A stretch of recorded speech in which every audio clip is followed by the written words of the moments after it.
بسم الله الرحمن الرحيم. أولا السلام عليكم ورحمة الله وبركاته. بعد سلام وأنا جواه محاضر ساق عبد الله وما أنت كان إذن كوسو جوجبين دونا كورس كاني مدة بدن نوسو السعودي إكسل أكاونتين سيدو كلو حن رباه إن إذن سيو تلاكو سابسن إكسل أكاونتين ما دام 10 كاني أنسو جوجبين رو لكن أنت نقول الجلين سو جوجبين 10 كأي تلا عن إذن سينيو waxaan rabaa si guud inaan uga hadlo Microsoft Excel waxa uu yahay. Microsoft Excel waa spreadsheet program taasoo macnaheedu tahay in loo isticmaalay in lagu abuuro qoraalooyin fara badan, nambarooyin iyo qaacidooyin qeexaya ama tilmaamaya xisaabaad. Sidoo kale waa mid faa'iido badan u leh ganacsiyo fara badan iyagoo u adeegsan kara inay ku diiwaan geliyaan qarashaadyadooda dakhligooda sidoo kale waxay u isticmaali karaan qorsheynta miisaaniyadda xogaha jaantusyada leh iyo waxa la midka ah oo dhan soo markaada ayaan rabaa inaan fahanno spreadsheet muxuu yahay. Spreadsheet hadaa maqasho waa warqad ama program computer ah programkaasoo loo adeegsado xisaabaadka iyo in xogaha lagu diiwaan geliyo iyadoo la isticmaalayo lool iyo dhig si warbixinta loo diiwaan geliyo waynu fahnaa umaleynaa soo wax kasta oo leh dhig iyo lool awoodna inuu siinaya in dhig iyo loolkaasi aynu ku diiwaan gelino xogtaas ha noqoto mid qoraal ah ama noqoto mid number ah waxaynu dhahaynaa waa spreadsheet. Okay, so marka maadaama dhig iyo lool aan dhahay dhig iyo lool maxaa laga wadaa?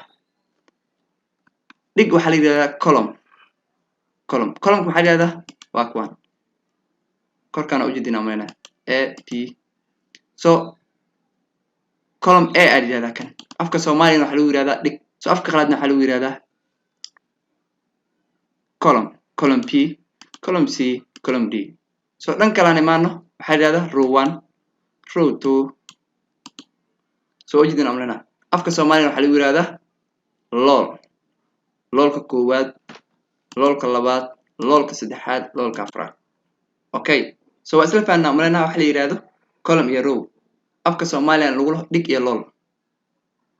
Okay, so intaas daan uga baxo waxaan rabaa wax kale oo muhiim ah oo la rabo qofka Excel ka isticmaalaya inuu ogaado waxa weeyaan waa formulas and fraction. So formulas waxaa la yiraahdaa waa tacbiirintaasoo lagu xisaabinayo qiimaha ku jira salka. Fractionna maxaa la yiraahdaa fractionku waa qaacido hore loo sii go'aamiyay diyaarna kuugu ah oo aad ka heli karto Excel ka gudihiisa. So hadda way kala fahanaa umaleynaa formuladu waa qaacido qofka Excel ka isticmaalayo uu la imaanayo. Functionkuna waa formula kuugu diyaarsan Excel ka gudihiisa. So formulooyinkan ugu diyaarsan Excel gudihiisa halkay ka heli karaa. So waxaa imaanaysaa halkan ay qoranta formulas waa ujeedana auto sum average count numbers maximum.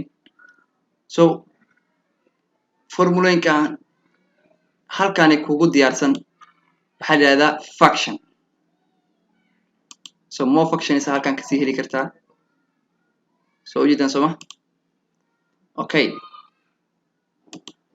laakiin formulasku adaa la imaanayo qofka Excel ka isticmaalayo ayaa la imaanayo qaacidada qofka Excel ka isticmaalayo uu la yimaado waxaa la yiraahdaa formulas horaan kuugu sheegay soma tan kuugu diyaarsan Excel kan maxaa la yiraahdaa function oo waa kuwan.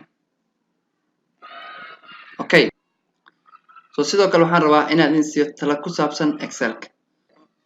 So qofka raba inuu Excel ka barto ama qofka raba inuu Excel ka ku shaqeeyo so marka hore baro waxa aad rabtid inaad Excel ka ku qabato. Tusaale ahaan waxaad rabtaa Excel ka inaad accounting ahaan uga shaqeyso marka hore baro accounting ka. So Excel ku hawsha ugu badan waxaa qabanaya qofka isticmaalaya laakiin excelku hawsha ayuu kuu fududeynaya oo kaliya asigu lamid ma aha accounting packageska kale sida QuickBook Dag Easy B3 kuwaas shaqooyinka dhan iyaga qabanaya adiga kaliya waxay ka rabaan inaad xogta u diiwaan geliso oo kaliya inaad diiwaan gelin sameyso oo kaliya ay kaaga baahan yihiin inta kale iyaga ku filan oo qabanaya laakiin excelka shaqada oo dhan adiga qabanaya soo marka maadaama shaqada oo dhan adiga qabanaysid waxaa muhiim ah oo laga maarmaan ah inaad taqaanid wax aad qabanayso soo marka waqti badan geli barashada accounting inta aad waqti badan gelinin barashada excelka markaad accounting si fiican u barato imaaw excelka kadib isku day inaad excelka barato aadayna kugu fududaanaysaa markaas intaas kadib waxaan idin sheegayaa dhammaan dadka ku xiran channelkayga in koorsadani excelka ay intaas inoogu eg tahay haddii ay jiraan waxyaabo aan iloobay haddii ay jiraan waxyaabaad excelka ugu baahan tihiin